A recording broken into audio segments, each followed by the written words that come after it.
बिस्मिल्लाहिर्रहमानिर्रहीम।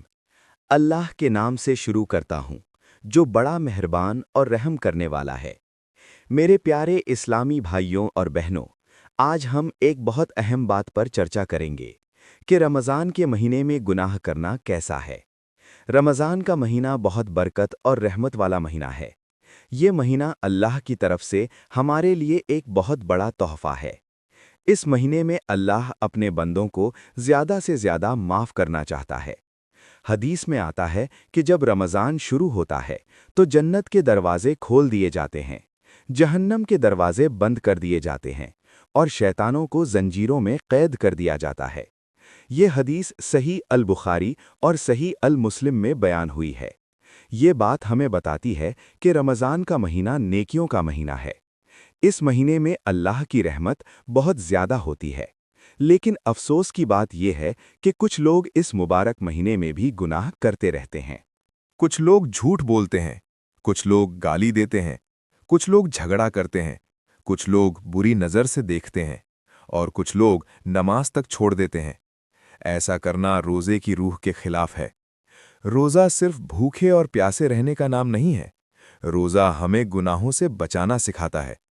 एक हदीस में मोहम्मद ने फरमाया, जो इंसान झूठ बोलना और बुरे काम छोड़ता नहीं है तो अल्लाह को उसके खाने पीने छोड़ने की कोई ज़रूरत नहीं है।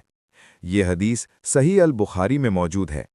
इस हदीस से हमें ये सीख मिलती है कि रोज़े का मकसद सिर्फ भूखा रहना नहीं है, बल्कि अपने दिल, ज़बान और आँखों को गुनाह से बचाना है। एक और हदीस में मोहम्मद ने फरमाया, रोज़ा एक ढाल है। जब तुम में से कोई रोज़ा रखे तो उसे चाहिए कि वो बुरी बात न करे और न ही किसी से झगड़ा करे। अगर कोई उससे झगड़ा करे तो वो कह दे कि मैं रोज़ेदार हूँ।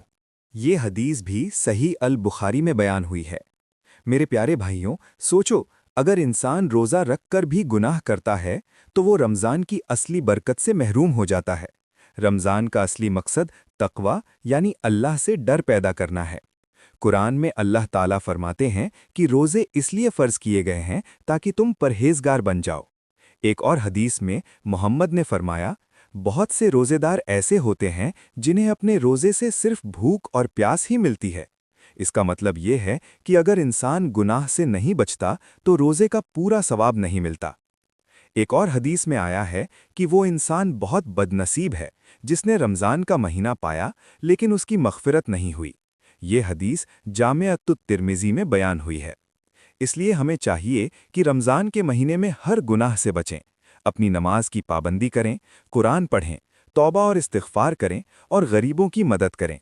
अगर हम सच्चे दिल से तौबा करेंगे तो अल्लाह हमारे गुनाह माफ़ कर देगा, क्योंकि अल्लाह बहुत रहम करने वाला है। अल्लाह हम सबको रमज़ान की कद्र करने की तौफ़ीक़ दे और हमें हर गुनाह से बचाए। आमीन।